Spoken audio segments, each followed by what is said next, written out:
Tout ce qui peut permettre de casser Internet de manière générale, je le prends. J'ai pas dit je vais faire une sextape, tu vois. C'est un feat avec Moral Asquale, ça va, c'est cool. Je sais qu'une sextape d'Attic, ça casserait Internet. Hein. Je vais pas me porter l'œil, tu vois.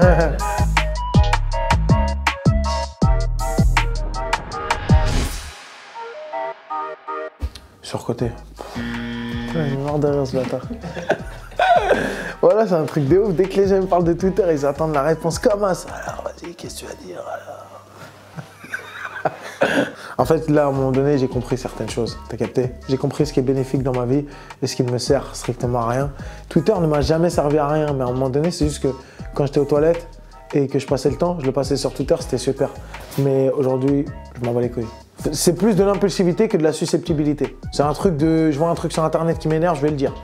Je vois un truc machin, je vais le dire. Puis tu sais, souvent c'était très drôle et tout, et puis une fois de temps en temps, ça va être un peu maladroit ou truc. Et là, tu vois. C'est un peu le truc de... tu pourras faire 100 trucs bien pour une personne, c'est le seul truc mal que tu vas faire que la personne elle va retenir, tu vois. Donc voilà. Twitter, on a retenu que les mauvais passages d'Attic, mais je suis parti de Twitter et j'en ai rien à branler. Drake surcoté depuis quelques années. Non, tu arrêtes, tu dégages ta grand-mère. Voilà. D'ailleurs, c'est bien pour ça qu'aujourd'hui, il fait que des trucs de stratégie, plus que de la musique pure. C'est pas sa musique qui parle, c'est sa stratégie. Quand il va faire You see call me on my cell phone, son truc là comme ça. Frère, c'est juste parce qu'il sait qu'il va devenir un mème surcoté. Tim Kendrick. La fouine sous-côté parce qu'on a tendance à oublier ce qu'il a fait à ses débuts et qu'aujourd'hui on résume l'ensemble de son œuvre à je suis dans un magasin de basket. Tu vois. Ils m'ont dit t'es où? Dans un magasin de basket? Je leur ai dit non. Je suis dans mon dressing. Gna gna gna. Alors qu'en fait, il a fait des putains d'albums, la fouine. Sous-côté à ce niveau-là, je pense. Le porno, c'est surcoté. Parce que c'est pas tout le temps pareil dans la vraie vie. Des fois, ça peut s'en rapprocher. C'est super. C'est un peu surcoté. Genre, tu dis, ah putain, ça va être comme ça et tout quand je serai grand. Non, pas du tout. Parce que déjà, tu vas ken avec Cindy, frère. Cindy, elle a un piercing là. Cindy, elle est pas foutue pareil. T'as capté? Moi, j'ai jamais ken avec une Cindy, c'est pour ça que je dis ça. Je reçois pas un message d'une ex-meuf que j'ai ken qui va me dire « Ouais, pourquoi tu parles de moi en interview 15 ans après? Je t'ai jamais oublié. Viens, on se voit. Laisse-moi tranquille. » Ah putain, c'est dur. Ah voilà, elle est dure celle-là. Je sais pourquoi il est parti, il a ses raisons, mais c'est un gros bâtard. Donc là-dessus, surcoté.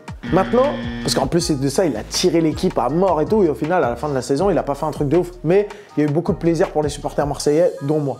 En même temps, il y a un truc où il n'est pas reconnu à sa juste valeur, parce qu'à l'échelle du foot mondial, il y a plein d'entraîneurs qui s'inspirent de lui, qui sont reconnus, et que lui, on lui donne pas ses props. Marcelo Bielsa, en fait, c'est This. C'est un mec, il a inspiré plein de gens, mais on lui donne pas trop ses props, tu vois. Elle est pas mal, celle-là. Serine, si tu la vois, celle-là, c'est pour Watt.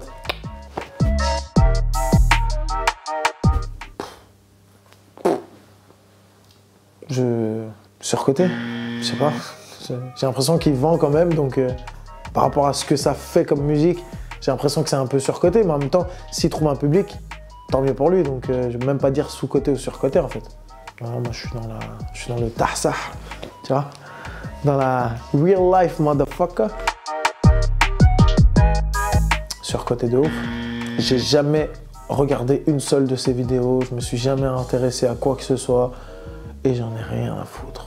Moi, pour moi, un mec qui croit à tout ça, frère, il est grave susceptible demain si tu lui parles bien de t'accompagner en Syrie, tu vois. Tu sais, c'est les mecs qui sont là, ouais, putain, t'as raison. Ah ouais, putain, ils sont partout, regarde la casquette d'Amad, putain. Exactement, il y a un triomphe, putain. Ouais, frère, c'est bon. Les mecs aux cheveux longs, c'est surcoté, ils sont grave chums. Franchement, ils sont chums de ouf, les mecs aux cheveux longs.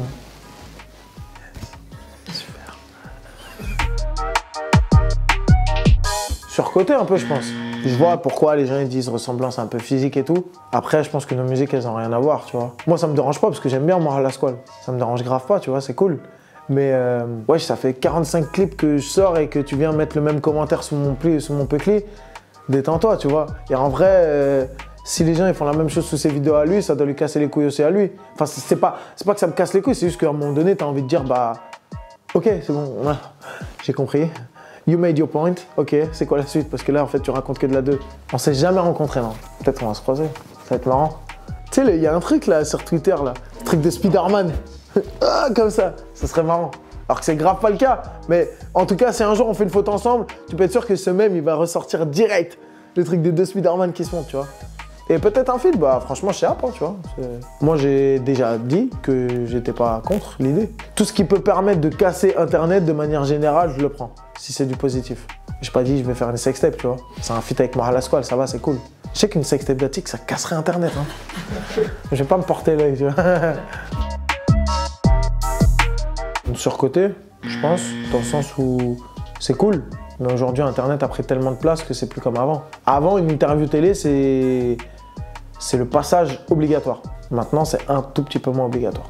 Et puis surtout, ça dépend par qui tu te fais interviewer. Ah, je me fais pas interviewer par n'importe qui. Hein. Parce que tout le monde n'est pas bouscapé. Tout le monde n'a pas la bienveillance, tout le monde n'a pas la compréhension de ce que tu fais, d'où tu viens, etc. Et clairement, je te le dis, frère, je vais pas aller chez Ardisson, frère, tu vois. En fait, je vais pas y aller pour faire le rebeu, renois, banlieusard de service où on va me poser toujours les mêmes questions. Et alors, du coup, vous, c'est quand même étonnant parce que vous parlez bien alors que d'habitude, c'est quand même vachement misogyne, et vachement truc, et vachement machin. Bah ouais, frère. Et en fait, frère, tu poses pas la même question quand tu invites les acteurs du cinéma français les plus prisés du moment. Tu leur poses pas la question de savoir si c'est des gros misogynes ou pas. Pourtant, mon petit doigt me dit qu'il y a quelques petits vices de ce côté-là aussi. Donc, nique ta grand-mère la pute. Voilà, c'est tout. Bah, super, on finit sur un nique ta grand-mère la pute, c'est pas mal. Hein. Eh bien, écoutez la famille, c'était Attic. C'était l'interview surcoté, sous-coté. Gros bisous à Bouscapé, yes.